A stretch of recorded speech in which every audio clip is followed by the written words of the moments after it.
ओम श्री सरस्वत्यै नमः। ओम श्री गुरुभ्यो नमः। सदाशिवसमारम्भां शङ्कराचार्यमध्यमाम् अस्मदाचार्यपर्यन्तां वन्दे गुरुपरम्परां। श्रुतिस्मृतिपुराणानाम् आलयं करुणालयं नमामि भगवत्पाद शङ्करं लोकशङ्करं। शङ्करं शङ्कराचार्यं केशवं बादरायणं सूत्रभाष्यकृतौ वन्दे भगवन्तः पुनः पुनः। समस्तजनकल्याणे निरतं करुणामयं नमामि चिन्मयं देवं सद्गुरुं ब्रह्मविद्वरं। सद्गुरुं ब्रह्मविद्वरं. நம்ம கீதா தியான ஸ்லோகம் சொல்லலாம்.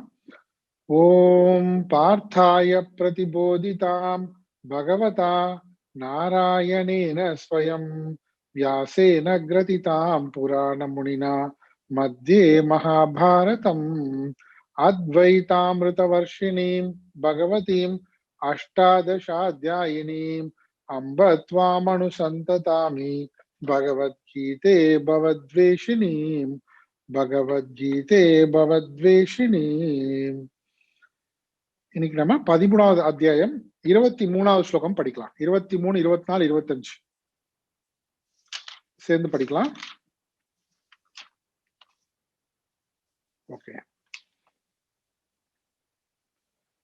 य एवं वेति हन्ता य एवं वेति पुरुषं प्रकृतिं च गुणैः सह सर्वथा वर्तमानोऽपि न स भूयोऽभिजायते ध्यानेनात्मनि पश्यन्ति केचिदात्मानमात्मना अन्ये सांख्येन योगेन कर्मयोगेन चापरे अन्ये त्वेवमजानन्तः श्रुत्वान्येभ्यः उपासते तेऽपि चातितरन्त्येव मृत्युं श्रुतिपरायणाः.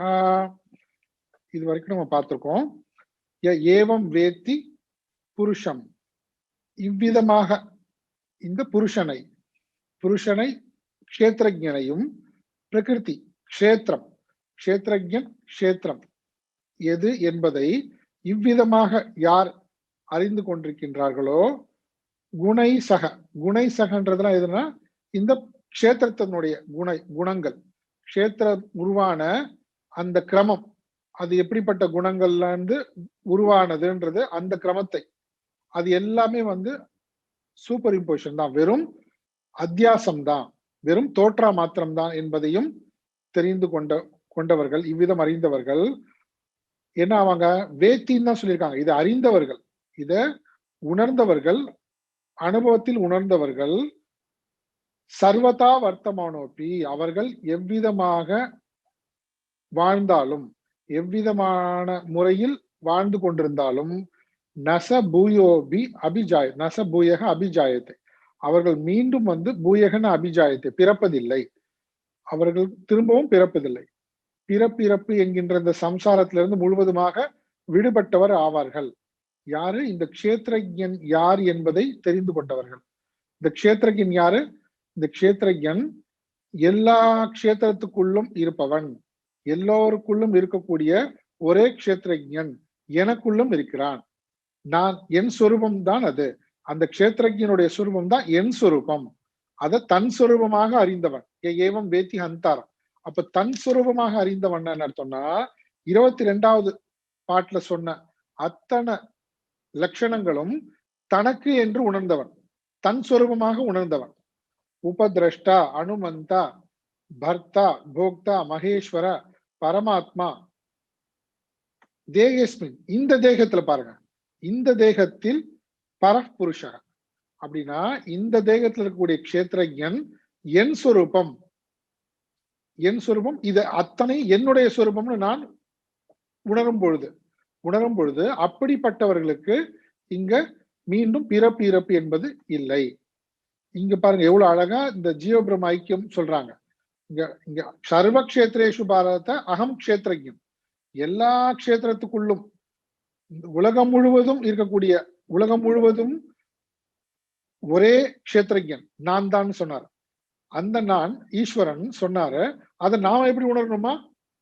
அஸ்மின் தேகே, என் தேகத்தில், பரபுருஷக, அந்த எல்லா இடத்திலும் வியாபித்திருக்கின்ற அந்த பரம்பொருள், மெய்ப்பொருள், பிரம்மம், அது எனக்குள் இருக்கின்றது. எனக்குள்ளும் அந்த க்ஷேத்திரஜனாக இருக்கின்றது. இப்ப பாத்தீங்கன்னா ஜீவ பிரம்ம ஐக்கியம் தான் இங்க சொல்றாங்க. அப்படி யார் இந்த ஜீவ பிரம்ம ஐக்கிய ஞானத்தை பெற்றார்களோ அவர்களுக்கு மீண்டும் பிறப்பு இறப்பு என்பது இல்லை. அவர்கள் எப்படிப்பட்டவர்களாக இருந்தாலும் எந்த விதமான பேதமும் இல்லை. அப்ப இந்த ஜீவ பிரம்ம ஐக்கிய ஞானத்துக்கு எப்பேற்பட்ட சக்தி பாருங்க. இந்த பாப புண்ணியம், அதனால வரக்கூடிய பிறப்புகள், இது அத்தனையுக்கும் அப்பாற்பட்டது. அது இது அததான் சொல்றாங்க, சர்வதா வர்த்தமானோபி நச பூயோபி ஜாயத்தே. சரி, அதுக்கப்புறம் இப்படிப்பட்ட இந்த ஜீவ பிரம்ம ஐக்கிய ஞானத்தை பெறுவதற்கு சாதகர்கள் எப்படி எல்லாம் இருக்காங்க, எந்த மாதிரி அதிகாரத்துவத்தோட இருக்காங்க, அத சொல்றதுதான் 24வது ஸ்லோகத்துல. எந்த ஜீவபிரம்ம ஐக்கிய ஞானத்தினால இந்த பிறப்பு இறப்பு என்கின்ற சம்சாரத்திலிருந்து விடுபடுகிறார்களோ அந்த ஜீவபிரம்ம ஐக்கிய ஞானத்தை உணர்வதற்கு சாதகர்களுடைய அதிகாரித்துவம் எந்த மாதிரி இருக்கு? வெவ்வேறு விதமான பேதங்கள்ல இருக்கு. சில பேர் தியானத்தின் மூலமாக, சில பேர் என்ன தியானத்தின் மூலமாக ஆத்மனா ஆத்மனா ஆத்மானம் ஆத்மனா பஷ்யந்தி, அது நம்ம பார்த்தோம். தியானத்தின் மூலமாக பிரம்மாக்கார விருத்தி அகம் பிரம்மாஸ்மின்றதன் மூலமாக அவர்கள் தங்களுடைய சொரூபத்தை, க்ஷேத்திரஜ சொரூபத்தை, மெய்ப்பொருள் சொரூபத்தை உணர்கிறார்கள். இன்னும் அந்நிய சாங்கியேன யோகேன, இன்னும் சில பேர் யோகத்தின் மூலமாக, சாங்கிய யோகத்தின் மூலமாக, ஞான யோகத்தின் மூலமாக, இன்னும் சில பேர் கர்ம யோகத்தின் மூலமாக, இப்படி வெவ்வேறு நிலைகள்ல அதிகாரித்துவம் பெற்றவர்களாக இருக்கிறார்கள். இப்படி இருந்தாலும் என்ன, எல்லாருடைய குறிக்கோள் என்ன? எல்லோருமே ஒரே ஞானத்தை தான் அடைவதற்கு சாதனைகள்ல வெவ்வேறு கட்டத்துல ஈடுபட்டு கொண்டிருக்கிறார்கள், முயற்சி செய்து கொண்டிருக்கிறார்கள். ஆனா எல்லோருமே என்ன உணரணும்? இந்த க்ஷேத்திரஜன், சர்வ க்ஷேத்ரேஷு அகம் க்ஷேத்திரஜன் அஸ்மின் தேகே பரம புருஷக, 22வது சொல்லியிருக்கு பாருங்க. அஸ்மின் தேகே பரப்புருஷக, அந்த உயர்ந்த புருஷனாக இருக்கின்ற அந்த க்ஷேத்திரஜன் உபதிரஷ்டா, அனுமந்தா, பர்த்தா, போக்தா, மகேஸ்வரன், பரமாத்மா, அது நான், என் சொரூபம்னு உணர்கின்ற அந்த ஒரே விஷயத்தை தான், அந்த ஒரே ஞானத்தை தான் பெற வேண்டும். இதுதான் சொன்னாங்க. இதெல்லாம் விட வேற அந்நிய 25ல பாருங்க, முழுவதுமாக வேற கேட்டகரி. சுத்வான் ஏபியக, கேட்டது மாத்திரத்திலேயே, வெறும் கேள்வி ஞானத்திலேயே, மற்ற ஒரு குருமார் ஒரு குரு உபதேசம் பண்றாங்க, அந்த உபதேசத்தையே பிடித்து கொண்டு அதிலேயே நிலை பெற்றிருப்பவர்கள், உபாசனை செய்து கொண்டிருப்பவர்கள், தேப்பி, அவர்களும் கூட மிருத்யும் தரந்தி, மிருத்யு, இந்த மரணத்தை வெல்கின்றார்கள், சம்சாரத்திலிருந்து விடுபடுகிறார்கள். யார் அவங்க? ஸ்ருதி பராயணாக, வெறும் கேட்ட மாத்திரத்திலேயே அந்த குருவினுடைய உபதேசம், அந்த உபதேசத்தையே பிடித்து கொண்டு முழு ஸ்ரத்தையோடு, முழுமையான ஸ்ரத்தையோடு அதிலேயே நிலை பெற்று விடுபவர்கள், அவர்களும் கூட இந்த மரணத்தை கடந்து செல்கிறார்கள், பிறப்பிறப்பை கடந்து செல்கிறார்கள். அப்படின்னா மறுபடியும் என்ன சொல்ல வராங்க?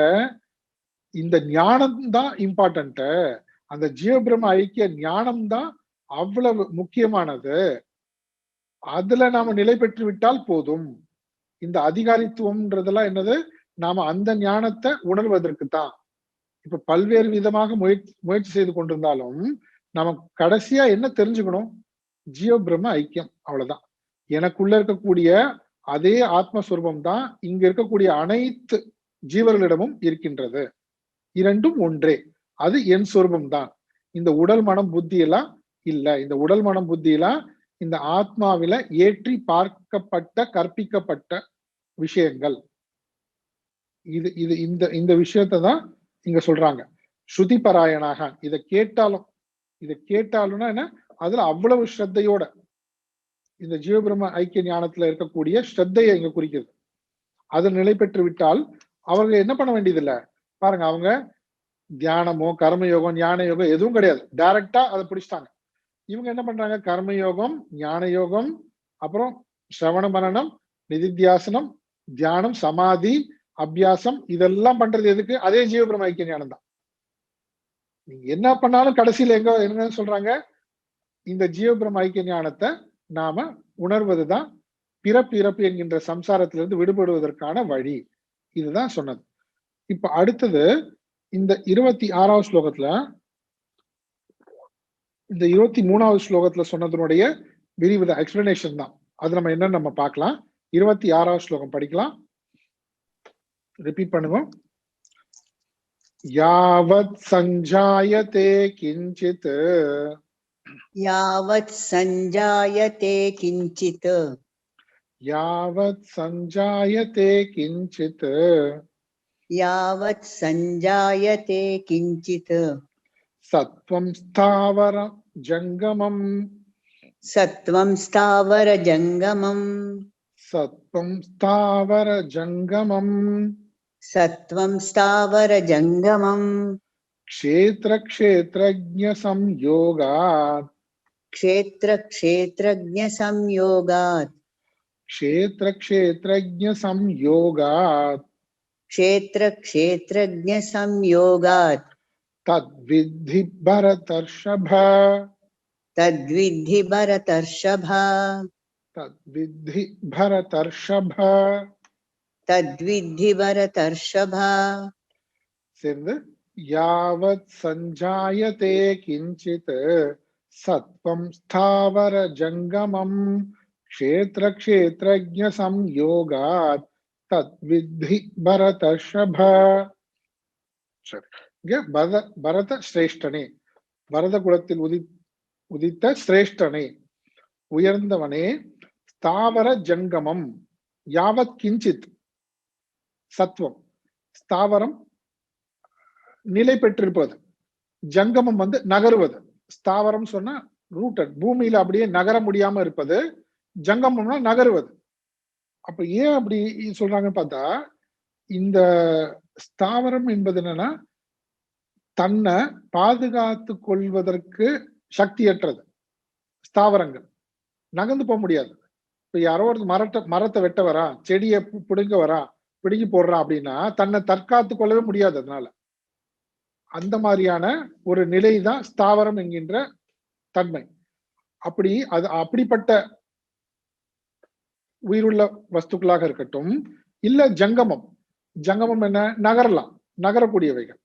ஒரு இடத்துல இருந்து இன்னொரு இடத்துக்கு மாறி மாறி மாறி நகர்ந்துக்கலாம், தன்னை பாதுகாத்து கொள்ளலாம், மற்றவளையும் போய் தாக்கலாம் இல்லையா, மற்றவளையும் தாக்கலாம், நகர்ந்தா. அப்போ ஸ்தாவர ஜங்கமம் யாவத் கிஞ்சித், அது எதுவாக இருந்தாலும் பரவாயில்ல.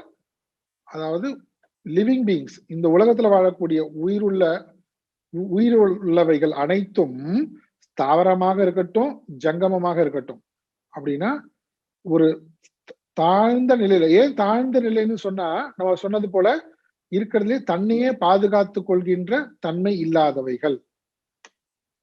அப்போ அவ்வளவு பாவம் பாருங்க, பாப பிறப்புன்னு சொல்றது. எந்த விதத்திலையும் தற்காத்து கொள்ள முடியாது.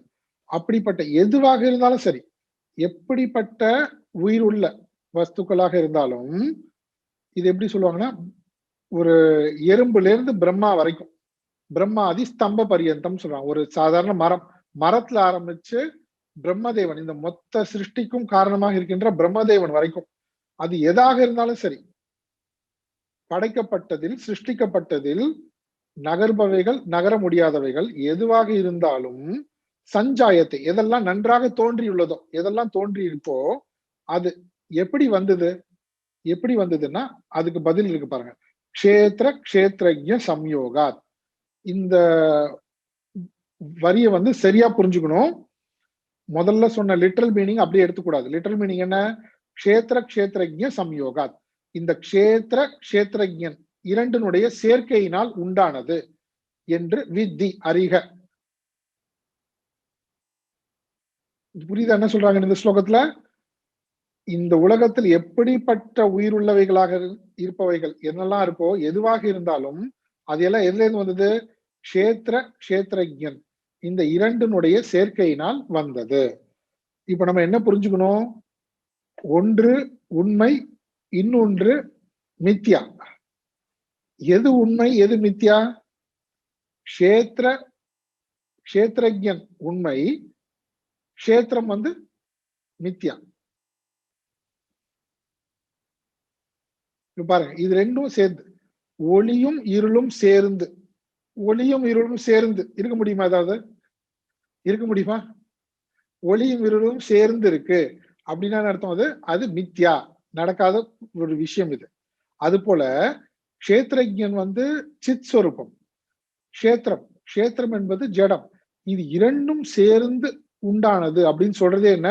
ஒண்ணு வந்து கற்பிக்கப்பட்டவைகள், ஒண்ணு கற்பிக்கப்பட்டது, சூப்பர் இம்போஸ்ட், வெறும் தோற்றா மாத்திரம். ஆனா இருப்பது என்னது? க்ஷேத்திரஜன் மட்டுமே தான். க்ஷேத்திரஜன் சித் ஸ்வரூபம், சத்து சித் ஆனந்த ஸ்வரூபம், இருப்பது அது மட்டும்தான். அதோட இந்த க்ஷேத்திரஜன் சேர்ந்தது அப்படின்னு சொல்லும் போது என்ன தெரியுது? என்பதை அறிந்து கொள் வித்தி அப்படின்னு சொன்னாலே இது வெறும் மித்யா, இது அத்தியாசம்னு புரிந்து கொள்ளணும்.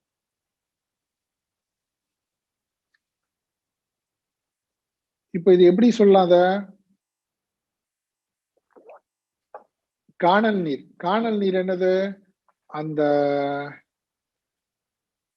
மணல் பரப்பு, அந்த மணல் பரப்பும் சூரிய ஒளியும் சேர்ந்து காணல் நீர் உருவாச்சு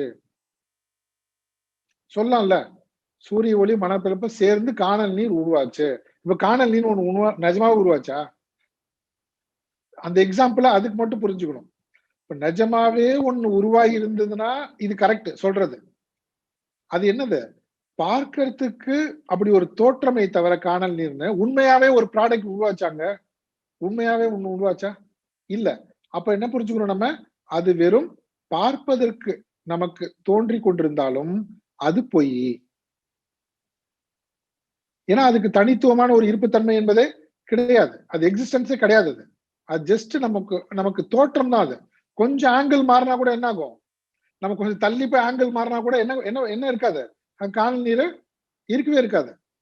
புரியுதா இந்த எக்ஸாம்பிள்?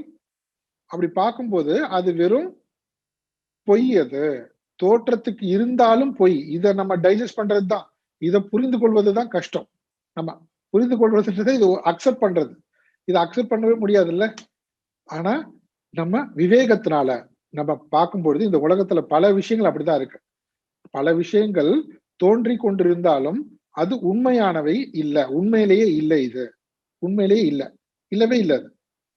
அதுக்குதான் அந்த மாதிரி இங்க க்ஷேத்திர, இந்த உலகம்லாம் எப்படி வந்தது அப்படின்னா, இந்த உலகத்துல எதுவாக வேணா இருக்கட்டுமே, பிரம்மா முதல் கொண்டு ஒரு சாதாரண ஒரு தாவரம், மரம், செடி, கொடி அப்படி இருந்தாலும் அந்த அனைத்துமே என்னதுன்னா க்ஷேத்திர க்ஷேத்திரஜ சம்யோகம், இரண்டினுடைய கூட்டுனால் சேர்க்கையினால் வந்ததுன்னா அப்போ ரெண்டு விஷயம் இருக்குன்னு அர்த்தம் கிடையாது. ஒன்று உண்மையிலே இருப்பது வந்து இந்த க்ஷேத்திரம் தான், அது மேல இந்த க்ஷேத்திர தர்மங்கள் எல்லாம் என்ன பண்றது? கற்பிக்கப்பட்டிருக்கின்றது. உண்மையிலே இருப்பது க்ஷேத்திரஜன், அது மேல ஆதாரம், அது மேல இந்த ஆதேயம், இது மேல இது கற்பிக்கப்பட்டிருக்கின்றது. சரிங்களா? ஓகே. ஆனா சொல்லும் போது நம்ம எப்படி சொல்றோம்? ஏதோ ரெண்டு இருப்பது போல, ரெண்டும் சேர்ந்து இந்த உலகங்கள்லாம் தோன்றியது போல சொன்னாலும் உண்மையில் இருப்பது சத்து. சத்தியம் என்பது ஒன்றுதான், இன்னொன்று மித்யா. தோன்றி கொண்டிருந்தாலும் அது பொய். மித்யானா என்ன? மித்யானா என்ன? தோன்றி கொண்டிருந்தாலும், நம்மளுடைய புலன்களுக்கு தென்பட்டாலும் அது உண்மையில் இல்லை. உதாரணம் என்ன? காணல் நீர். சரி, இதே உதாரணம் தான் கனவுக்கும். கனவுல என்ன பண்றோம்? கனவுல எல்லா விதமான உலகங்களும் இருக்கு கனவுல. அந்த கனவு எப்படி வந்தது அப்படி கேட்டா, இந்த படுத்துட்டு இருக்கான் பாருங்க அவனும் கனவு இருக்கான் பாருங்க, ரெண்டும் சேர்ந்து உருவாச்சு கனவு உலகம். இப்படி சொல்லலாமா? அப்ப ரெண்டு பேர் இருக்கான். ஒருத்தன் இங்க படுத்துட்டு இருக்க ஒரு ஆள் இருக்கான், கனவுல ஒரு ஆள் இருக்கான். அவங்க ரெண்டு பேரும் சேர்ந்து எதை உருவாக்கிட்டாங்க? கனவு உலகத்தை உருவாக்கிட்டாங்க. இப்படின்னு சொன்னா எது எது உண்மை? உண்மை வந்து இவன் படுத்துட்டு இருக்கவன் மட்டும்தான் உண்மை. கனவுல தோன்றினதெல்லாம் என்னது? கற்பனை மட்டும்தான், கற்பனை. அப்ப என்ன எப்படி புரிஞ்சுக்கணும்? ஒன்று ஆதாரம், அந்த ஆதாரத்தின் மேல தோற்றுவிக்கப்பட்டது வெறும் தோற்றங்கள், சூப்பர் இம்போசிஷன், வெறும் தோற்றம். இது புரியுது இல்லையா? இந்த கான்செப்ட் தான் நம்ம கரெக்டா புரிஞ்சுக்கணும். எப்படி கனவுன்றது அதுக்கு ஆதாரமா ஒருத்தர் இருக்கான், அந்த ஆதாரமா இருப்பவன் மட்டும்தான் உண்மை. அவன் மேல என்னெல்லாம் தோற்றுவிக்கப்பட்டதோ கற்பிக்கப்பட்டதோ அத்தனை என்னது மித்தியாதான். அது அந்த டைம் பர்டிகுலரா நம்ம பார்க்கும் பொழுது அது இருப்பது போல இருக்கு. அது கடைசியில என்ன பண்ணாது, முன்னாடியும் கிடையாது, அதுக்கப்புறமும் கிடையாது. அந்த அந்த டைம் எக்ஸாக்டா அந்த டைம் பார்க்கும்போது இருக்கு. அது போல கனவு காணும் பொழுது நம்ம நினைவை மறக்கும் பொழுது, ஜாகிரத அவஸ்தையை நம்ம மறக்கும் பொழுது என்ன ஆகுது, வேறு ஒன்று தோன்றுகிறது. அவ்வளவுதான். அது எப்ப நம்ம இந்த ஜாகிரத அவஸ்தைக்கு நம்ம விழித்து கொண்டோமோ அப்ப என்ன ஆயிடுது, கனவு நம்மள இருந்து அது கனவு பொய் தோற்றம்ன்ற ஞானம் நமக்கு வந்துடும். இந்த விஷயத்தை தான் இங்க புரிஞ்சுக்கணும். க்ஷேத்திர க்ஷேத்ரஜ்ஞ சம்யோகாத். எப்படி எப்படி இது சேர்ந்தது க்ஷேத்திர க்ஷேத்ரஜ்ஞ சேர்க்கை எப்படின்னா, ஒன்று அத்தியாசம், இந்த க்ஷேத்திரம் ஆனது அத்தியாசம் செய்யப்பட்டிருக்கின்றது, இதான் சேர்க்கை. க்ஷேத்திர க்ஷேத்ரஜ்ஞ சம்யோகம், இரண்டும் சேர்ந்தது என்பதை அறிந்து கொள்ளுங்கள். இரண்டும் சேர்ந்துதான் என்ன உருவாச்சு, இந்த மொத்த உலகங்களும் இருக்கக்கூடிய அனைத்து உயிர்களும் உருவாயிச்சு. ஆனா எப்படி சேர்ந்ததுன்னு கேட்டா, ஒன்று அத்தியாசம் மூலமாக சேர்ந்தது. உருவங்கள் நாம ரூபங்கள் மொத்தமும் அத்தியாசம் செய்யப்பட்டிருக்கின்றது. எதில்? சச்சிதானந்த பிரம்மத்தில். இப்படிதான் சேர்க்கை. ஓகே, சரி. இப்போ என்ன சொல்றாங்க, இப்போ இதை அறிந்து கொண்டவர்கள் தானே சொன்னாங்க. எதை அறிந்து கொண்டவர்கள்? யார் இந்த 23 சொன்னா, ஏவம் வேத்தி புருஷம் க்ஷேத்ரஜ்ஞன். இந்த க்ஷேத்ரஜ்ஞனையும் பிரகிருதி க்ஷேத்திரத்தையும் அறிந்தவர்கள். அதாவது சிருஷ்டின்றது உண்மையிலேயே மித்யா. எதன் மேல அந்த மித்யாவான தோற்றம் கற்பிக்கப்பட்டிருக்கிறதுன்னு கேட்டா, க்ஷேத்ரஜ்ஞன் மேல. க்ஷேத்ரஜ்ஞன் தான் சத்தியம், அதுதான் என் சுரூபம். இது இரண்டையும் நன்றாக அறிந்தவர்கள் சொன்னாங்க இல்லையா. இங்க மறுபடியும் அதே விஷயத்தை தான் எக்ஸ்பிளைன் பண்றாங்க. இந்த க்ஷேத்ரஜ்ஞன் தான் சத்தியம், அது மேல தோற்றுவிக்கப்பட்ட க்ஷேத்திரம் அத்தனையும் மித்யா என்பதை இங்க விளக்குகிறார்கள். அந்த 23வது பாட்டுல எப்படி இது அறிந்தவர்கள் சொன்னாங்க, எப்படி நாம் அறிந்து கொள்ளணும், இப்படிதான் அறிந்து கொள்ளணும். இந்த 26வது ஸ்லோகத்துல சொன்னது போல அது மேலும் விளக்கமா சொல்லப்பட்டிருக்கு. சரி, இப்ப அடுத்தது இதே விஷயம் தான் பாருங்க. இதே விஷயத்த 27வது ஸ்லோகத்துல எப்படி சொல்றாங்க பாப்போம். 27வது ஸ்லோகம்.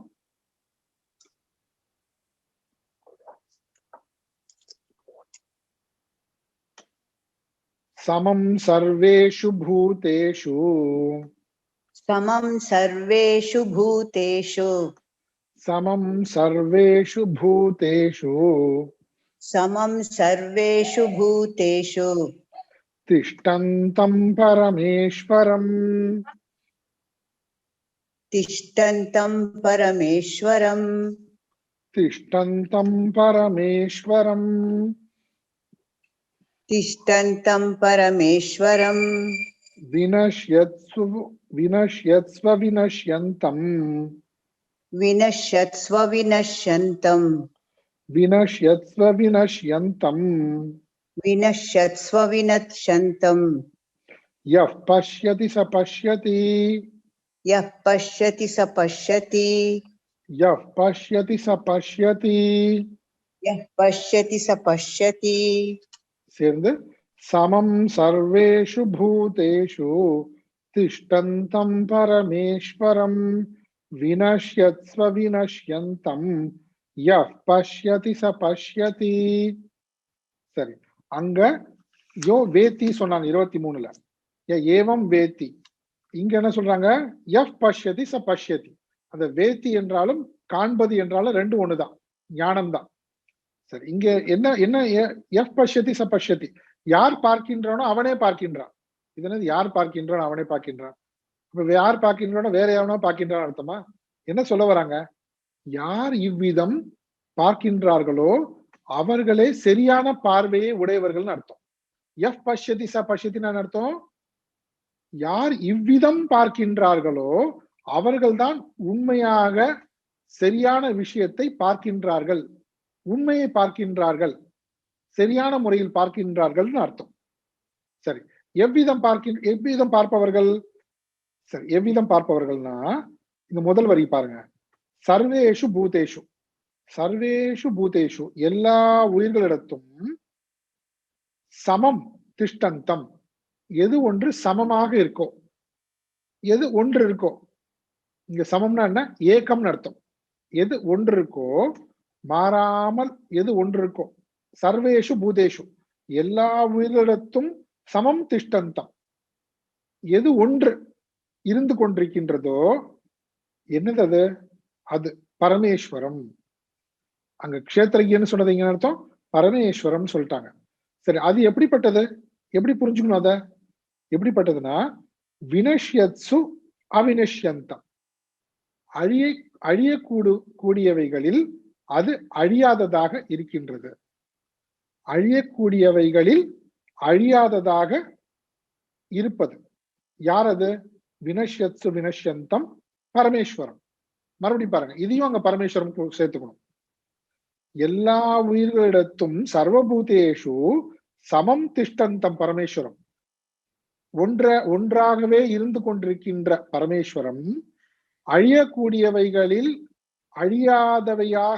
அழியாததாக இருக்கின்ற பரமேஸ்வரம் எஃப் பஷ்யதி ச பஷ்யதி இப்படி யார் பார்க்கின்றார்களோ அவர்களே பார்க்கின்றவர்களாக ஆவார்கள்.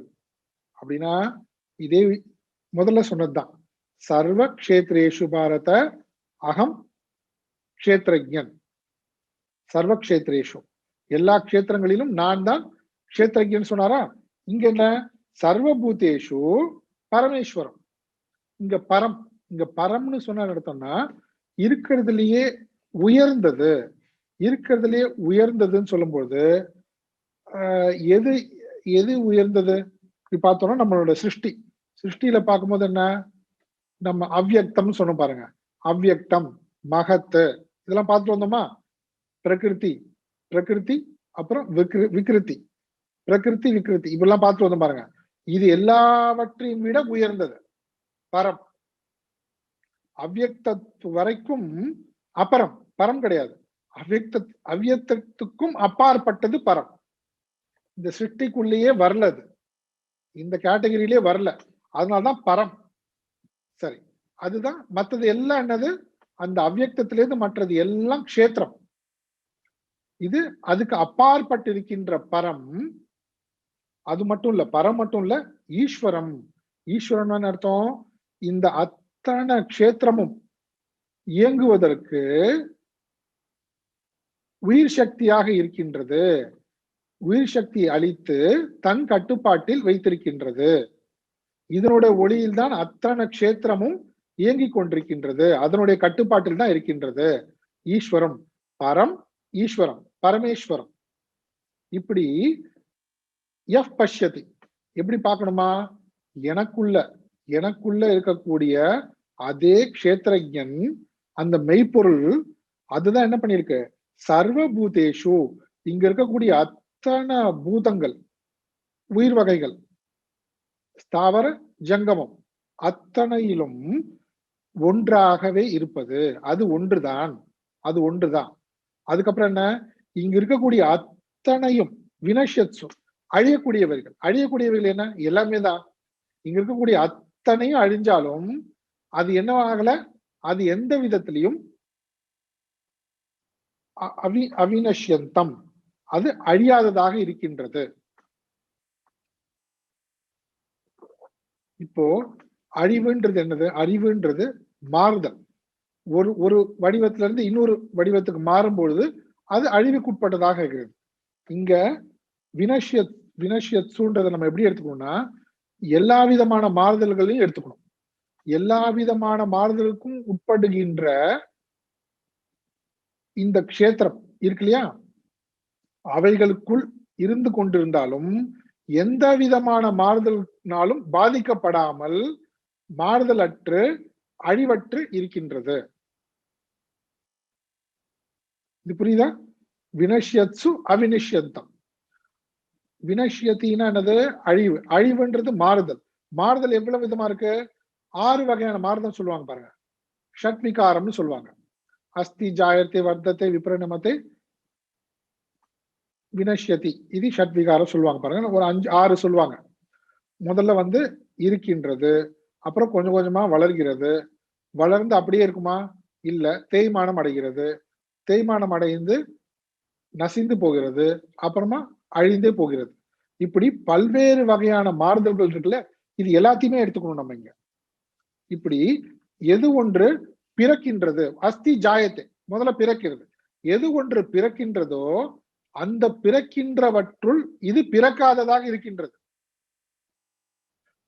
அது எது ஒன்று தோன்றியதோ அந்த தோற்றத்திற்குள் இது தோன்றாததாக இருக்கின்றது. பிறந்தவைகளுள் பிறக்காததாக இருக்கின்றது. சரியா? பிறந்தவைகளுள் பிறக்காதவையாக இருக்கின்றது. வளர்பவைகளுள் இது வளராததாக இருக்கின்றது. தேய்மானம் அடைவதில் இது எந்த விதமான பாதிப்பும் இல்லாம இருக்கு. அப்படி எல்லா விதமான விகாரத்தையும் நம்ம எடுத்துக்கொள்ளணும் இங்க. அப்படி எந்த விதமான மாறுதல்களுக்கும் இது உட்படாதது. ஏனென்றால் இது பரம் ஈஸ்வரம். இதுக்கெல்லாம் அப்பாற்பட்ட நிலையில் இருந்து கொண்டிருக்கின்றது. அப்படிதானே? இப்போ என்ன உதாரணம் இதுக்கு? கடல் எடுத்துக்கலாம் பாருங்க. கடல்ல எத்தனை வகையான மாறுதல்கள் இருக்கு? வேவ்ஸ் இருக்கு இல்லையா? அலைகள் வருது, மிக பேரலைகள் வருது, சுனாமி வருது, சின்ன சின்ன நுரைகள் வருது. இதனால எல்லாம் எது பாதிக்கப்படுவதே இல்லை. கடல் பாதிக்கப்படுவதே இல்லை. அந்த வினஷத்சு அலைகள் தோன்றி மறையுது, அழியக்கூடியவைகள் இது அழியாததாக இருக்கு. எத்தனை அலைகள் தோன்றி அழிந்தாலும் இது எப்படி இருக்கு? இது அழியவே இல்லை. எத்தனை அலைகள் பிறந்தாலும் இந்த கடல் பிறக்காததாவே இருக்கு. புரியுதா? எத்தனை அலைகள் தோன்றினாலும், எவ்வளவு பெரிய அலைகள் தோன்றினாலும் இது தோன்றாம அப்படியே இருக்கு. இது தன்னோட ஸ்டேட்லயே இருக்கு. அது வளர்ச்சி, தேய்மானம், மாறுதல், இப்படி என்ன நடந்தாலும் இது கடல் அப்படியே இருக்கு இல்லையா? அது போல இங்க எல்லா சர்வபூதேஷு சமம் ஏக்கம். முதல்ல புரிஞ்சுக்கணும். க்ஷேத்திரம்னு சொன்னா பல பல பல பல இருக்கு அப்படின்னா பேதங்கள் இருக்குன்னு நம்ம நினைச்சிட்டு இருக்கோம். அந்த பேதங்கள் அத்தனையுமே வந்து மித்யா. அந்த பேதங்கள் நாம பாக்குறோம். அதுக்கெல்லாம் ஆதாரமாக இருக்கக்கூடிய சத்திய வஸ்து என்னன்னு கேட்டா சத்வஸ்து ஏக்கம் தான், சமம். இங்க சமம்னா ஒன்று, அது ஒன்றுதான் இருப்பது. அது மேல இது எல்லாமே மாறிக்கொண்டிருக்கக்கூடிய தோற்றா மாத்திரமான மித்யா. இது அனைத்துமே மித்யா. திஷ்டந்தம். அவை இப்படி மாறிக்கொண்டே இருப்பது என்னது? அழிந்து விடக்கூடியது. இப்படி அனைத்துமே தோன்றி இருந்து அழியக்கூடியவைகளில் இது ஆதாரமாக தோன்றாமல் இருந்து கொண்டே எந்த விதமான மாறுதலுக்குள்ளும் உட்படாமல் பாதிப்படையாமல் எல்லா காலத்திலும் ஒரே விதமாக இருந்து கொண்டிருப்பது வினஷ்யத்சு அவினஷ்யந்தம்.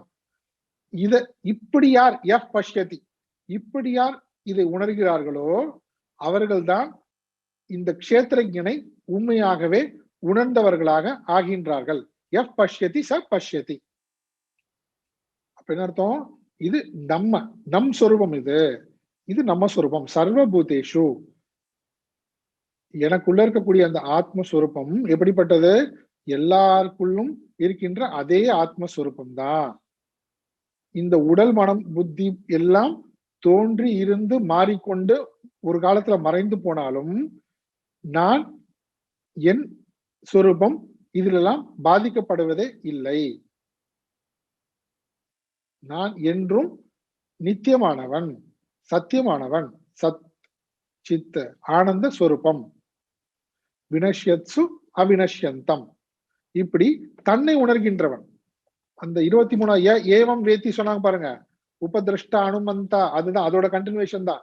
இப்படி யார் வந்து தன்னை உணர்கின்றார்களோ பஷ்யதி ச பஷ்யதி, அவர்களே உண்மையை பார்க்கின்றவர்களாக ஆகிறார்கள். மற்றவங்களாம் எதை பாக்குறாங்க? மற்றவங்களாம் மித்யாவை பாக்குறாங்க. மித்யாவுக்கு சத்தியத்துவம் கொடுக்குறாங்க. இவங்க மட்டும்தான் எது மித்யா எது சத்தியம், சத்தியத்தை உணர்கின்றவர்கள். இவர்கள் தான் உண்மையிலேயே சத்தியத்தை பார்க்கின்றார்கள். பஷ்யதி ச பஷ்யதி.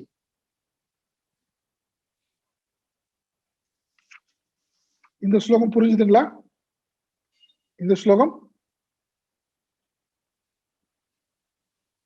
சமம் சர்வபூதேஷு சமம் திஷ்டந்தம் சமம் திஷ்டந்தம் பரமேஸ்வரம் திஷ்டந்தன அதிஷ்டானத்தையா அதிஷ்டானமாக இருந்து கொண்டிருக்கின்றது.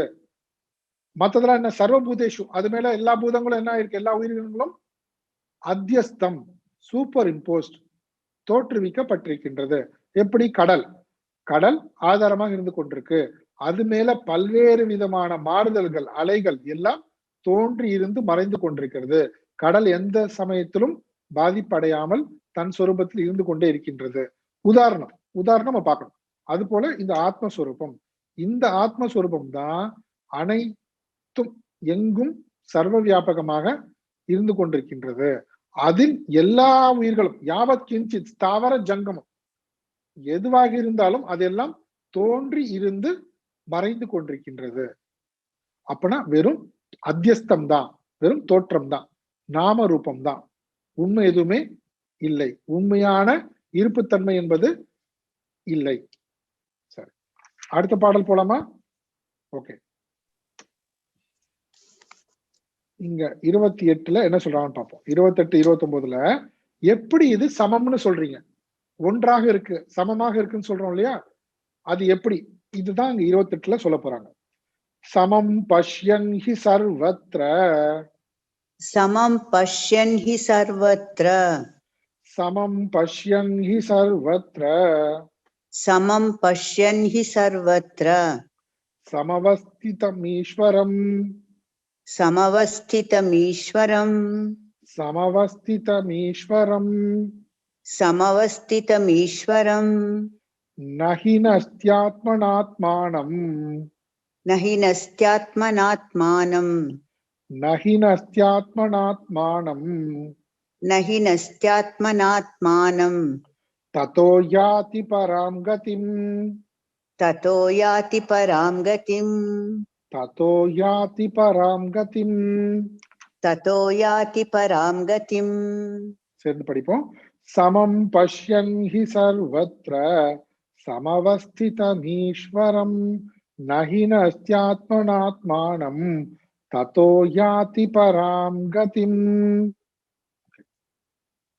இங்க ஹி உண்மையில், சர்வத்ர சமம் எங்கும் சமமாக, சமவஸ்திதம் நிலைத்திருக்கின்ற, எங்கும் சமமாக நிலை பெற்றிருக்கின்ற ஈஸ்வரம் பஷ்யன் ஈஸ்வரனை பார்த்து, ஆத்மனா ஆத்மானம் தன்னால் தன்னை, ந ஹீனஸ்தி ந ஹீனஸ்தினா தன்னால் தன்னை அழித்து கொள்ள மாட்டான். அப்படின்னா யார் எங்கும் நீக்கமர நிறைந்திருக்கின்ற ஒன்றே ஆன அந்த ஈஸ்வர சொரூபத்தை, ஈஸ்வர ஸ்வரூபத்தை, கஷேத்திரஜ ஸ்வரூபத்தை, அதுதான் என்னது, என்னுடைய ஆத்மஸ்வரூபத்தை, அதை என் ஆத்மஸ்வரூபமாக எவன் பார்க்கின்றானோ, இங்க தன் ஆத்மஸ்வரூபமாக பார்க்கணும். இது சும்மா ஈஸ்வர ஸ்வரூபம் இல்ல, அது கஷேத்திரஜ ஸ்வரூபம் இல்ல, அந்த ஈஸ்வர ஸ்வரூபம் கஷேத்திரஜ ஸ்வரூபம் என் ஸ்வரூபம் என்று யார் பார்க்கின்றானோ அவன் தன்னை ந ஹீனஸ்தி தன்னை அழித்து கொள்ள மாட்டான், தன்னை கொன்று விட மாட்டான். அப்படின்னா தற்கொலை செய்து கொள்ள மாட்டான் அர்த்தம்.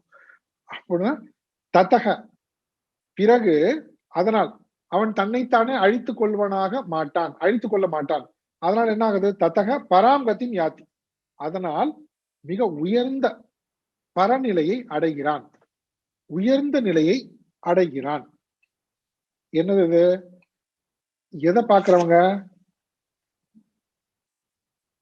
சர்வத்திர சமம், சர்வபூதேஷுன்னு சொன்னாங்க பாருங்க, இங்க என்ன சர்வத்திர எங்கும் சமம், சமமாக இருக்கின்ற ஒன்றேயான, சமவஸ்திதம் ஒன்றே நிலை பெற்றிருக்கின்ற ஈஸ்வரன் பஷ்யன், ஈஸ்வரன் பஷ்யம், க்ஷேத்திரஜம் பஷ்யம், அந்த க்ஷேத்திரஜன ஈஸ்வரனை தன் சுரூபமாக, ஆத்மன ஆத்மானம் தன் சுரூபமாக பார்க்கின்றவன் தன்னை தான் அழித்து கொள்ள மாட்டான். அப்படின்னு அர்த்தம், யார் இதெல்லாம் இப்படி பார்க்கவில்லையோ, யார் இப்படி பார்க்கவில்லையோ அப்படிப்பட்ட அஞ்ஞானிகள் எல்லாரும் தங்களை தாங்களே கொன்று கொள்கிறார்கள், அவர்களே கொள்கிறார்கள்.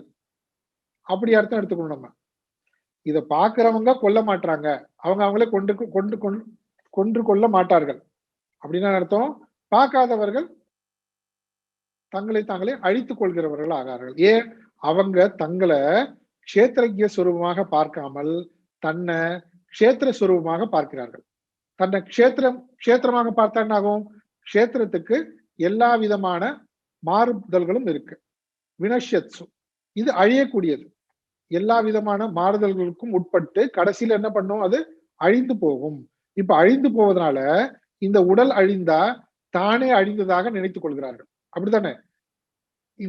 அதனால தன்னை இந்த க்ஷேத்திர தர்மத்தோடு அபிமானம் கொண்டிருப்பவர்கள், தான் இந்த க்ஷேத்திர தர்மம் என்று அபிமானம் கொண்டிருப்பவர்கள் தங்களை தாங்களே அழித்துக் கொள்பவர்களாக ஆகிறார்கள். மறுபடியும் இறந்து போய் மறுபடியும் வேற ஒரு உருவத்துல வரணும், வேற ஒரு வடிவம் எடுக்கணும், வேற ஒரு பிறப்பு எடுக்கணும். இப்படி பிறப்பு இறப்பு என்கின்ற இந்த சம்சாரத்திற்குள் உட்பட்டவர்களாக தங்களை ஆக்கி கொண்டவர்களாக ஆகிறார்கள். மற்றவர்கள் யாருன்னா சர்வத்திர சமவஸ்திதம், சமமாக ஒரே தன்மையோடு இருக்கின்ற அந்த ஒரே ஈஸ்வரனை, எங்கும் நீக்கமர நிறைந்திருக்கின்ற அவனை பார்க்கின்றவர்கள் என்ன செய்கிறார்கள்? தங்களை தாங்களே அழித்துக் கொள்வதில்லை. ஏன்? தன் சொரூபமாக அவனை பார்ப்பதனால். அந்த ஈஸ்வர சொரூபம், க்ஷேத்திரஜ்ய சொரூபம் தன் சொரூபம் என்று பார்ப்பதனால் யார் இவங்க? எந்த நிலைக்கு போயிடுறாங்க? இந்த அவ்யக்தத்தின் கடந்து பராம்கதிம் தத்தக பராம்கதிம் போயிடுறாங்க. க்ஷேத்திர தர்ம நிலைக்கு போய் விடுகிறார்கள். தன் சொரூபம் சச்சித் ஆனந்த சொரூபம் என்கின்ற நிலையில் இருக்கின்றவர்களாக ஆகின்றார்கள். அதனால அவர்களை கொள்வதில்லை. தாங்கள் பிறப்பிறப்பு தங்களுக்கு இல்லை. தான் பிறப்பிறப்பற்ற ஈஸ்வர சுரூபம், க்ஷேத்திரஜ்ய ஸ்வரூபம், தன் ஸ்வரூபம் என்ற நிலையை அடைந்தவர்களாகிறார்கள். இப்ப இதுதான் மறுபடியும் சொல்றாங்க. இந்த அபிமானம் இந்த உடல் மனம் புத்தி க்ஷேத்திரத்துல வைத்தால் அதுக்கு பாப புண்ணியம் உண்டு. பாப புண்ணியம் இருக்கு. பாப புண்ணியத்தினால பிறப்பிறப்பு இருக்கு. அப்ப இந்த பிறப்பிறப்புன்றது துக்கம், அனித்தியம், மித்யா, இதுலயே ஒன்று கொண்டிருக்கணும். ஆனா யார் தன் சொரூபத்தை க்ஷேத்திர சொரூபம் அறிந்து கொள்கின்றார்களோ, சமம் பஷ்யன், அந்த சமத்தை பார்க்கின்றவர்கள் என்ன ஆகிறாங்க? தத பராங்கதிம் யாத்தி, உயர்ந்த நிலையை அடைகிறார்கள். இங்க அடைகிறார்கள் அர்த்தம்னா எங்கேயோ போறாங்கன்னு அர்த்தம் கிடையாது. இங்க க்ஷேத்திரத்துல வாழும் பொழுதே தன் க்ஷேத்திரஜ்ய சொரூபத்தை அறிந்து கொள்கிறார்கள். இங்க அறிந்து கொள்வதே அந்த சொரூபத்தை அடைவதாகும். என்ன சொல்றோம்? இங்க அறிந்து கொள்வதே அடைவதாகும். சரி,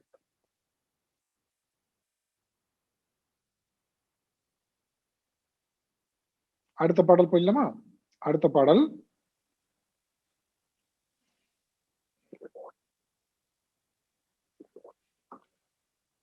பிரகிருத்யைவ ச கர்மாணி பிரகிருத்யைவ ச கர்மாணி பிரகிருத்யைவ ச கர்மாணி பிரகிருத்யைவ ச கர்மாணி கிரியமானானி சர்வஷः கிரியமானானி சர்வஷः கிரியமானானி சர்வஷः கிரியமானானி சர்வஷः யः பஷ்யதி ததாத்மானம் யः பஷ்யதி ததாத்மானம் யः பஷ்யதி ததாத்மானம் யः பஷ்யதி ததாத்மானம் அகர்த்தாரம் ச பஷ்யதி அகர்த்தாரம் ச பஷ்யதி அகர்த்தாரம் ச பஷ்யதி அகர்த்தாரம் ச பஷ்யதி. சேர்ந்து பிரகிருத்யைவ ச கர்மாணி கிரியமானானி சர்வஷः யः பஷ்யதி ததாத்மானம் அகர்த்தாரம் ச பஷ்யதி. இங்க என்ன சொல்றாங்க? யார் தன்னிடத்து கர்த்தா என்கின்ற எண்ணம் இல்லாது இருக்கின்றார்களோ அவர்கள் முதல்ல தான் கர்த்தா கிடையாது. இதை புரிந்து கொள்ளணும். அப்ப யார் கர்த்தா? எது எல்லாவற்றையும் செய்கின்றது அப்படி பார்த்தா பிரகிருதி தான். பிரகிருதி தான் அனைத்தையும் அனைத்து செயல்களையும் செய்து கொண்டிருக்கின்றது. நான் கர்த்தா அல்ல. இந்த ரெண்டு விஷயத்தையும் தன் ஸ்வரூபம் அகர்த்தா, நான் அகர்த்தா. அப்போ கர்த்தா யாரு? எல்லாம் இயங்கி கொண்டிருக்கு. இந்த உடல் மனம் புத்தியில இருந்து ஆரம்பிச்சு அது செய்கின்ற கர்மங்கள், அதுக்கான பலன்கள், இது எல்லாம் போயிட்டே இருக்கு. ஒன்னோட ஒண்ணு சைக்கிளிக்கா மாறி மாறி மாறி நடந்து கொண்டிருக்கு. கரெக்டா அது யார் பண்றா? பிரகிருதி. பிரகிருதி தான் கர்த்தா, நான் அகர்த்தா. இதை அறிந்தவர்கள் எஃப் பஷ்யதி ச பஷ்யதி, அவர்களே உண்மையை பார்ப்பவர்களாக இருக்கின்றார்கள். அதுதான் இந்த ஸ்லோகத்தினுடைய பொருள். பிரகிருத்தியா ஏவ சர்வசக கர்மாணி, எல்லா கர்மங்களும் பிரகிருத்தினாலேயே கிரியமானானி செய்யப்படுகின்றன. எல்லா கர்மங்களும் இங்க பிரகிருத்தினா என்ன ஞாபகம் வந்ததா உங்களுக்கு? பிரகிருதி அவ்யக்தம், அவ்யக்தம் மாயா பிரகிருதி இதெல்லாம் ஒண்ணு. இது இது என்னது? அதனுடைய தன்மை என்ன? சத்வரஜஸ் தமஸ், சத்வரஜஸ் தமஸ். இந்த மூன்று தான். இந்த மூன்று தான் இந்த உலகம் முழுவதுமே வியாபித்திருக்கு. இந்த மூன்று தான், இந்த மாயா காரியம் தான். அப்ப இந்த இந்த சத்வரஜஸ் தமஸ் தான் அந்தந்த செயல்கள் எல்லாவற்றுக்கும் காரணமாக அமைந்து கொண்டிருக்கின்றது. நான் அகர்த்தா. பிரகிருத்தியா ஏவ, பிரகிருத்தினாலேயே சர்வச கர்மாணி கிரியமானானி, எல்லா கர்மங்களும் செய்யப்படுகின்றன. ததா ஆத்மானம் அகர்த்தாரம், மேலும் ஆத்மா செயலற்றது, என் சுரூபம் அகர்த்தா என்று எஃப் பஷ்யதி ச பஷ்யதி, யார் பார்க்கின்றார்களோ அவர்களே பார்ப்பவர்களாக இருக்கின்றார்கள். அதாவது யார் தன்னை இவ்விதமாக கஷேத்திரஜ்ஞ சுரூபமாக, ஈஸ்வர சுரூபமாக, அகர்த்தாவாக உணர்கின்றார்களோ அவர்கள்தான் உண்மையை அறிந்தவர்கள். எது சத்தியம், எது கஷேத்திரஜ்ஞன், எது மித்யா, இந்த கஷேத்திரம் என்பது மித்யா என்பதை அறிந்திருக்கின்றார்கள். இதை உணர்ந்தவர்கள். அப்ப இந்த நம்ம பார்க்கின்ற அத்தனை என்னது? எதனால உண்டானது? மாயா, பிரகிருத்தின்னு சொல்லிட்டாங்க. பிரகிருதி மாயினால. அது எப்படி இயங்குகின்றது? சத்வரஜ தமஸ் மூன்று விதமாக வெளிப்படுகின்றது இந்த உலகம் முழுவதும். அதுதான் எல்லா செயல்களுக்கும் காரணமாக இருக்கின்றது. இப்போ இந்த ஒரு ஸ்டேட்மெண்ட்டை ஒழுங்கா புரிஞ்சுக்கணும்னா மறுபடியும் ஒரு 4-5 உதாரணம் தான். அந்த ஒவ்வொரு ஆஸ்பெக்ட புரிஞ்சுக்கிறதுக்கும் அந்தந்த உதாரணத்தை நம்ம மறுபடியும் பயன்படுத்திக்கணும். சரிங்களா? முதல்ல கனவு உதாரணம் எதுக்காக ஃபர்ஸ்ட் சொன்னோம்னா, ஆதாரம் ஆதேயம். ஒரு ஆதாரம், அது மேல அத்தியாசம் செய்யப்பட்டிருக்கு, கற்பிக்கப்பட்டிருக்கு. அதுக்காக கனவு உதாரணம் பார்த்தோம். இங்கேயும் பாருங்க, இங்கேயும் நம்ம இந்த கனவு உதாரணத்து மூலமா ஒரு விஷயத்த புரிஞ்சுக்கலாம். நம்ம என்னது? இவங்க என்ன சொல்றாங்க? பிரகிருதி தான் அனைத்தையும் செய்கின்றது, நான் அகர்த்தா. இதானே? இதை யார் தெரிந்து கொண்டிருக்காங்களோ இவங்க தான் தன் சொரூபத்தை உணர்ந்தவர்கள். இவங்களுக்கு பிறப்பிறப்பு கிடையாது. சரியா? இந்த ரெண்டு விஷயம், ஒன்று கர்த்தா பிரகிருதி, என் சொரூபம் ஆத்மஸ்வரூபம், கஷேத்திரகி சொரூபம் அகர்த்தா. இது நோட் பண்ணிட்டீங்களா? இது இப்போ இந்த கனவு உதாரணத்துக்கு போலாம். இந்த கனவுல, அந்த கனவுலகத்துல எல்லா விதமான உயிரினங்களும் வஸ்துக்களும் எல்லா விதமான சூழ்நிலைகளும் இயங்கிக் கொண்டிருக்கு. அதுக்கு யார் காரணம்? கர்த்தா யாரு? இங்க என்ன சொன்னாங்க? பிரகிருதி தான் எல்லாம் செய்து கொண்டிருக்கின்றது. பிரகிருத்தினா என்ன? மாயா. சொன்னோமா? மாயானா என்னது? ஈஸ்வரனுடைய சக்தி. ஈஸ்வருடைய சக்தி. ஈஸ்வரன் இல்ல, ஈஸ்வரனுடைய சக்தி. அந்த பிரம்மம் இல்ல, ஈஸ்வருடைய சக்தி. அது மாதிரி இங்க கனவு உலகத்துல எல்லாம் இயங்கிக் கொண்டிருக்கு. யார் கர்த்தா? நான் தான் சொல்லக்கூடாது. நான் தான் தூங்கிட்டு இருக்கேனே. எனக்கு கனவுக்கு சம்மந்தமே கிடையாது. நான் அகர்த்தா, ஆத்மஸ்வரூபம் அகர்த்தா. அப்ப எது இயங்கிக் கொண்டிருக்கு? எது இயங்கிக் கொண்டிருக்குன்னா, என்னிடமும் ஒரு சக்தி இருக்கு. அந்த சக்தி என்ன பண்ணுதுன்னா, என் சொரூபத்தை மறைத்து விட்டு வேறு ஒன்றை என்ன பண்றது? என் மேல உருவாக்குகின்றது. அதுக்கு என்ன பேரு? பிரகிருதி மாயா. இண்டிவிஜுவலா நம்ம உதாரணத்துக்காக நான் சொல்றேன். நம்ம இந்த கனவு உதாரணத்துல எப்படி புரிஞ்சுக்கணும்? சமஷ்டியில இங்க மாயான்னு சொல்லும் போது பிரகிருதி தான் எல்லாவற்றையும் செய்விக்கின்றது கர்த்தா. இந்த ஆத்மா அகர்த்தான்றத இந்த கான்செப்டை மட்டும் புரிஞ்சுக்கிறதுக்கு இந்த கனவு உதாரணத்துல என்ன புரிஞ்சுக்கணும்? கனவு தோற்றம், அந்த கனவு உலகத்துல எல்லாம் இயங்கி கொண்டிருக்கின்றது. அதற்கு நான் காரணம் அல்ல. நான் என்ன பண்ணிட்டு இருக்கேன்? தூங்கிட்டு தான் இருக்கேன். நான் கர்த்தா கிடையாது. கனவு உலகத்தை பொறுத்த வரைக்கும் நான் அமைதியா படுத்துட்டு இருக்கேன். அப்ப எது பண்ணுது? அது எது பண்ணுதுன்னு கேட்டா என்னுடைய பிரகிருதி, என்னுடைய என்கிட்ட இருக்கக்கூடிய சக்தி. ஏன் அது என் சக்தின்னு சொல்றேன்? ஏன்னா கனவு என் மேலதான் நடக்குது. பக்கத்து வீட்டுக்காரங்கிட்ட நடக்குது இல்லையே. அப்போ என்கிட்டயே இருக்கக்கூடிய அந்த சக்தி என்ன பண்ணுது? என் சொரூபத்தை மறைத்து என்ன பண்றது? வேறு ஒன்று உலகத்தை உருவாக்கிவிட்டு அனைத்தையும் செயல்வித்துக் கொண்டிருக்கின்றது, செயல்படுத்தி கொண்டிருக்கின்றது. அப்ப கர்த்தா யாரு? என்கிட்ட இருக்கக்கூடிய கனவு சக்தி. அதுக்கு என்ன பேர் கொடுத்துக்கலாம்? கனவு சக்தின்னு பேர் கொடுத்துக்கலாம் இல்லையா? கனவு சக்தி. புரியுதா? இந்த கனவு உதாரணமும் எதுக்கு? கர்த்தா யாரு, அக்கர்த்தா யாரு, அவ்வளவுதான் விஷயம். கர்த்தா அந்த கனவு சக்தி தான் கனவுக்கு கர்த்தா. படுத்துட்டு இருக்கவன் கிடையாது. சரிங்களா? படுத்துட்டு இருக்கவன் அவன் கர்த்தாவா இருந்தா என்ன பண்ணுவான்? கனவுலையாவது நான் நினைச்சதெல்லாம் நடக்கட்டுமே, எல்லாமே லாபமா வரட்டும், எல்லாமே சந்தோஷமா இருக்கட்டும் அப்படின்னு அவன் சிருஷ்டி பண்ணிடுவான். நடக்காது அது. அது அவன் கிடையாது. அந்த கனவு சக்தி தான் அது. கனவு சக்தி தான் கர்த்தா தவிர அந்த கனவு காண்கின்றவன் அல்ல. அவன் படுத்துட்டு இருக்கான். இது ஒரு உதாரணம். அந்த கனவுல கர்த்தா அந்த கனவு சக்தி, அந்த கனவுக்கு ஆதாரமா இருக்கின்ற அந்த மனிதன் கிடையாது. இது புரிஞ்சது இல்லையா? கனவுக்கு காரணம், அந்த கனவுக்கு காரணம் அந்த கனவு சக்தி தானே தவிர கர்த்தா அந்த ஆதாரமாக இருக்கின்ற அந்த மனிதன் கிடையாது. இது புரியுதா? அது மாதிரியே இங்க பிரகிருதி தான் இங்க அனைத்தையும் செய்து கொண்டிருக்கின்றது. நான் அகர்த்தா. ஏது சொல்றாங்க?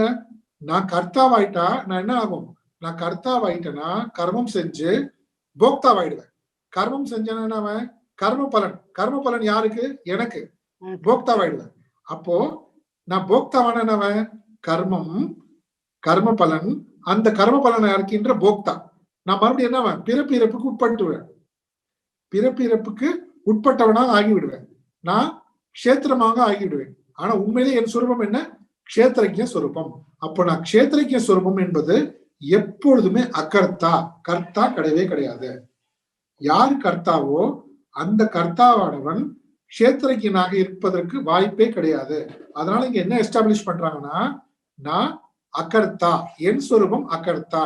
அப்போ எது இங்க கர்த்தா? யார் கர்த்தா? ஆனா எல்லாமே செயல்பட்டு கொண்டிருக்கே அப்படின்னா அது பிரகிருதி. பிரகிருத்தினால்தான் இங்க அனைத்தும் இயங்கி கொண்டிருக்கின்றது. நான் அகர்த்தா. இது ரெண்டும் யார் புரிந்து கொண்டிருக்கின்றார்களோ அவனே உண்மையை, தன் சொரூபத்தை உண்மையில் பார்த்தவன் ஆகின்றான். பஷ்யதி ச பஷ்யதி. ஓகே, இது புரியுதுங்களா? இப்ப நம்ம எத்தனாவது ஸ்லோகத்துல இருக்கோம்? 29 தானே? ஓகே, நம்ம இன்னைக்கு இதோட நிறைவு செய்து கொள்ளலாம். இன்னைக்கு லைட்லாம் வரல, அதனால மட்டும் இல்ல, ஒரு டாபிக் முடியுது. இன்னும் 30வது ஸ்லோகம். 30வது ஸ்லோகம் இதே விஷயத்தை தான் எக்ஸ்பிளைன் பண்ண போகுது. அது நம்ம நாளை கண்டினியூ பண்ணிக்கலாம் 30ல இருந்து. இப்போ பார்த்த வரைக்கும் நீங்க அந்த ஸ்லோகங்களை ஒரு தடவை படிச்சிருக்கீங்களா? இன்னைக்கு பார்த்த ஸ்லோகங்கள் நம்ம படிப்போமா? ஓகே, எதுல இருந்து? 26ல இருந்து 26ல இருந்து படிக்கலாம். ஓகே. யாவத் சஞ்சாயதே கிஞ்சித் சத்வம் ஸ்தாவர ஜங்கமம் க்ஷேத்ர க்ஷேத்ரஜ்ஞ சம்யோகாத் தத்வித்தி பரதர்ஷப சமம் சர்வேஷு பூதேஷு திஷ்டந்தம் பரமேஸ்வரம் வினஷ்யத்ஸ்வ வினஷ்யந்தம் யப் பஷ்யதி ச பஷ்யதி சமம் பஷ்யன் ஹி சர்வத்ர சமவஸ்திதமீஸ்வரம் நஹி நஸ்த்யாத்மனாத்மானம் ததோ யாதி பராம் கதிம். அடுத்தது, பிரகிருத்யைவ ச கர்மாணி கிரியமானானி சர்வஷஹ யஃ பஷ்யதி ததாத்மானம் அகர்த்தாரம் ச பஷ்யதி. சரி, இன்னைக்கு நம்ம இதோட முடிச்சுக்கலாம். இதம் பூர்ணாத் பூர்ணமுதச்யதே பூர்ணஸ்ய பூர்ணமாதாய பூர்ணமேவாவசிஷ்யதே. ஓம் சாந்தி சாந்தி சாந்தி. ஹரி ஓம் ஸ்ரீ குருப்யோ நமः. ஹரி ஓம்.